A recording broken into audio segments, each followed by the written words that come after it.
Kevin Clear here with a knife video for you, and the knife I've got today is one that needs a movie quote. I have this knife here, which is my Paramilitary 2 for size comparison. I'm going to hold this up beside the actual knife I want to talk about in a second, but this is definitely a knife. However, if you're carrying the knife that I want to talk about, you're well within your rights to say that's not a knife, that's a knife. And look at the size of that beast. So you compare these two and you just go, oh my goodness. I thought the Paramilitary 2 was a fairly big knife, or at least a medium to large folder. Well, this gives a whole new meaning to the name large folder. This is, of course, the Cold Steel Voyager XL. It's the Tanto version with partially serrated blade. And look at that. It is a really nice looking blade, isn't it? Very, very cool. Size and weight on this thing, it's 12 full inches. So 12 inches right there. It's a big, big blade. You've got 6 3/4 inch handle and a 5 1/4 inch blade. You can see how it closes up. That curve in the blades, that curve in the handle serves to allow the rest of the blade to fit there in the folded down position. This thing is a beast, right? I will say it's a pretty cool beast. It's a pretty useful one, and it's one that I'm really, really excited to have in my collection with some qualification. Okay, I'm not going to recommend this as your EDC knife. It's just too big and too unwieldy. I would class it in a similar situation to all of the Charade, the 300 series Charades. I love them. I actually do carry them. Sometimes I like them that much, but it's not practical. I couldn't recommend that anyone carry them because they're just too heavy. This is not that heavy. In fact, it weighs less than some of those. It weighs in, mine anyway, weighs in at 8 ounces. Most websites listed at 7 point something ounces. That's, for its size, that's actually really, really good. But it's still a big stinking knife and not terribly practical to carry in most situations. Okay, maybe you have a specific need for it, a specific role where this fits really well, and in that case, great, more power to you. For me to carry this every day would not be practical. Now, I've carried it a bunch just so that I could comment on how easy it is to carry, and it's actually not that bad. It's a big knife, and you've got it in your pocket. It carries pretty high, and maybe I'll restate that when I get down to talking about the handle and the pocket clip. But I have carried it. It does work, and I can't say too much negative in terms of, wow, it's just horrible. It's not. It's just not nearly as nice as this, okay? So get that out of the way right away. I'm not suggesting that you should go get this for your EDC knife. Maybe the next size down would be more practical for that purpose.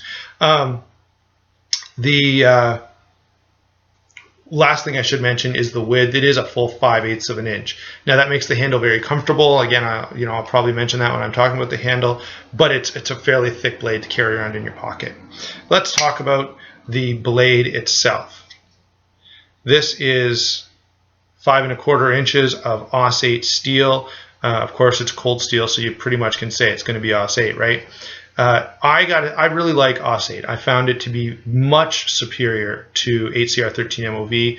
It holds an edge better in my experience. It takes damage better. It's not as prone to chipping.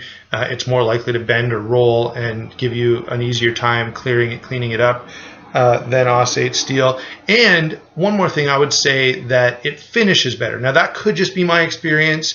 But I've had HCR13 from the exact two knives, the exact same company, HCR13, AUS-8, satin finish. The satin finish on the AUS-8 just looks a lot nicer. Maybe that's just that one company. Maybe it's just the particular knives that I got, but that's my experience is AUS-8 is a superior steel, not only in its material, component, in its material properties, but in its aesthetics as well. I think I've given you everything in terms of size and weight. Oh, I should say most websites listed at like 7.2 ounces, so my data point is considerably higher than that. The blade is partially serrated, and there are a couple of reasons for that. One is I've never tried cold steel serrations, but I've heard good things, so I wanted to give that a try, and they're actually pretty functional. The other reason is, in a blade this size, you've got plenty of real estate for both. Okay, normally, if you've got a 3 or a 3.5 inch blade and you're going to take up a 1/2 inch or 2 inches with serrations, you don't have enough room. You don't have enough serrations to be useful. You don't have enough plain edge to be useful. So, you're sort of stuck in this weird twilight zone in between. This knife, you've got 2.5 inches of serrations, you got 3 inches of blade, of plain edge, and that's plenty. You can do all the things you need to do, and I've tried almost all the things I could think of doing with a knife. I've cut trees, I've cut wood, I've whittled, I've cut a bunch of rope. I wanted to try the serrations, I've cut cardboard, and this did very well in all those applications, even in food prep. Now, when I was doing food prep, I would choke up this way. So I was holding, getting as much control as possible. But I did cut up a bunch of stuff. It's not perfect. It's not as nice as a full flat grind for sure. But we all know full flat grind. That's why all kitchen knives are full flat ground, right? So there you go. That's the usefulness of the blade. It is a tanto blade, and you've got this nice big thick piece of Aus-8 steel, and that width is carried right up to the tip, which is of course the value of an American tanto. And with that, and again, we're used to this, you've got hollow grind for most of the blade and then flat grind for that after that secondary tip. So most of the stuff you're pretty well used to at this point. This is a very, very nice, very functional, very tough blade. And I'll reference Cold Steel's videos where they beat the crap out of their knives to indicate how tough we're talking about. Moving to the handle, the lockup is of course the Cold Steel Triad lock. Very, very strong lockup. Deployment is good. You need a bit of wrist flick, at least I do. I suppose there's somebody out there that doesn't, but I need a bit of wrist flick to get it out. It will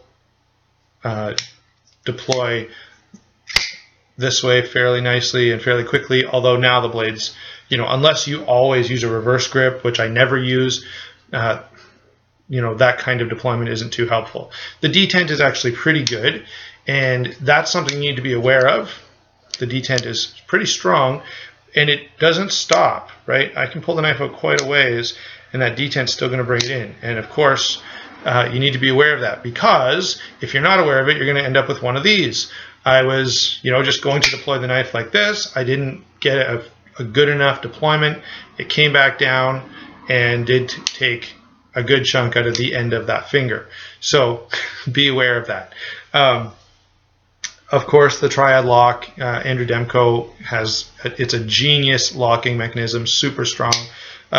Probably the closest thing you're going to get to a fixed blade in a folding knife. And I know the only complaint about it is, of course, like any back lock, there is the possibility of closing it on your fingers because you're holding the knife when you depress the lock. There's a lot of knives that are like that. Also, let's be honest, the purpose of a locking mechanism is to keep the knife open when it's open and to keep you safe in that situation. I'm more than willing to sacrifice how convenient it is to play with for having a super strong lockup. Okay, that's of course a trade I'm going to make every time, because yeah, it's nice to have an axis lock that you can flip the blade open and close when you're bored. That's not what this is for. It's designed to be a strong lockup, and it is. So moving on to the handle itself, it is a Grivery handle rather than G10. It is very thick, which makes it quite comfortable. In terms of fit and finish, it's very good. There's a little light that comes through around the metal here, but I mean, it's not the end of the world, and this wasn't a super expensive knife. It is lined. I don't know, you can see the liners there, they're recessed into the Grivery, which is a nice touch, by the way, especially in a budget knife. So very, very strong, and like all Cold Steels, they make an effort to give you multiple grip options. So you can choke way up. Here would be what I'd call a standard grip, and you can even go so far as to putting these two fingers. I suppose you could even put that, but that's a little weak for me. These two fingers could fit in these bottom choils, and you could really choke down on the knife to get a lot of length and a lot of reach out away from you. The sort of pistol grip here gives you a lot of leverage, and I did some chopping with this, and it works really, really well. You generate a lot of speed, a lot of energy with that choked down grip on the knife. Pocket clip is typical cold steel pocket clip. Impossible to get it out of your pocket until you make some modification. All I do for that is just take a pair of pliers and just bend it slightly. Now, don't take my advice, please, because I'm doing it to my own knife. I know what I'm doing. I've done it a few times before, and I have no problems. You could very easily ruin your pocket clip. And I know that's not the end of the world. It's just a pocket clip. I'm sure you can get another one from Cold Steel. But what I don't want you doing is watching my video saying, yeah, Kevin says just give this a bend and it'll be fine. And then you bend your pocket clip to where it's not useful anymore. And you go, that idiot. When I do it, I'm very careful. I know what I'm doing, and I make sure that I'm not going to ruin it. Also, I know I'm taking a bit of a risk in doing that, but it works really well. Now it goes in and out of my pocket perfectly. The retention is still really good. I will say this is a pretty high carry. I'll do a quick demonstration. I think you can see, I might have to go up on my tippy toes. You can see how much of the knife is exposed, even some of the blades. So you have to know it's pretty high carry.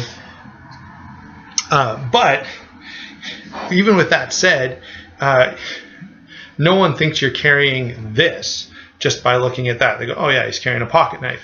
They don't realize it's, you know, this giant sword that you've got in your pocket.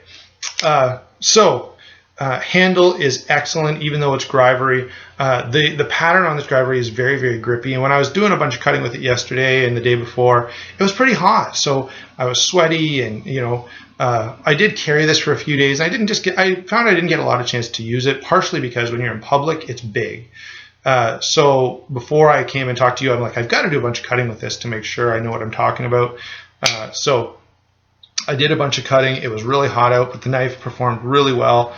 No fatigue issues, no hot spots, nothing like that. Very, very comfortable handle. Very, very useful. Now, when we talk about, you know, what are we going to use this knife for? Let's be honest. Primarily, this is a weapon. It's not an EDC knife. It's not to open your mail. It's not to, you know, open blister packs and you know, cut a piece of string now and then. This is a defensive or offensive tool, and for that reason, you know, you sort of want to be careful. I'm not going to just wholeheartedly recommend this as an EDC for a couple of reasons. One, it's pretty impractical. When are you going to pull this out? In what situation can you imagine using this where no one is like, whoa, what the heck is that? Two, if you are in a situation where you may need to defend your life, consider the fact that a jury is going to see this. Now, I'm fully aware of, you know, I'd rather be judged by 12 than carried by 6. Fine. And if your life is in that much risk, maybe you should pursue, if you're in Canada, there are avenues to take where you can apply to carry a handgun if you can demonstrate that your life is in imminent danger. Outside of that, you know, if you're carrying this, just be very careful, okay? There are no length restrictions in Canada. It's legal to carry, and there are a lot of useful things you can do with this knife. It'd be a great bushcraft knife, it'd be a great fishing knife, a great hunting knife, all the kinds of things. Anytime you need a big, hefty blade, there it is. I mean, you can't get bigger or heftier. Well, you can, but I know Cold Steel has a few others. But the point is, if you have a legitimate use for it, great, more power to you. Just be aware you're carrying a monster of a knife. Okay? And people are going to see that. They're going to be like, my goodness, what the heck are you carrying that for? So just be aware of that. It is a little unwieldy in terms of size. The weight, as I said, is 8 ounces, and it's, you know, it's a great weight for its size, but that's still heavy. Consider, you know, this is like 3.8 ounces. This thing is 8 ounces. It's double the weight. So you know when you're carrying it, and it's fairly big and fairly hefty. So you may want to, you know, take that into consideration if you're thinking maybe this should be my EDC. There are a bunch of versions of this knife. There are I think there's large and medium, and then this is the extra large. So maybe a different variation on this would work better for you. And the different variations are really nice, really practical, and very affordable. So maybe you need, a hard use knife that you could lose or break.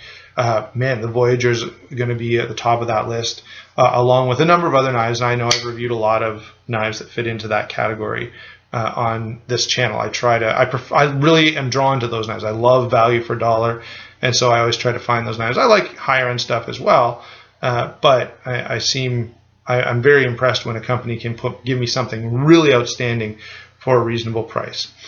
So probably not a great EDC. You can carry it. It is comfortable. It is useful. It does everything you would want it to do, but it's just a really big package. I'll give you sort of a close-up view of the knife. There's that blade. Very nice stonewash finish. I don't know if I mentioned the finish when I was talking about the blade, but it is a stonewash finish. Big, heavy hunk of steel. There's the sharpened side and the serrations. Overall, a great blade. I'm really glad to have it in my collection. I've had a lot of fun carrying this thing around and using it and flipping it open and closed while I was watching TV. And it'll probably go in my carry rotation, just not as frequently as some others, right?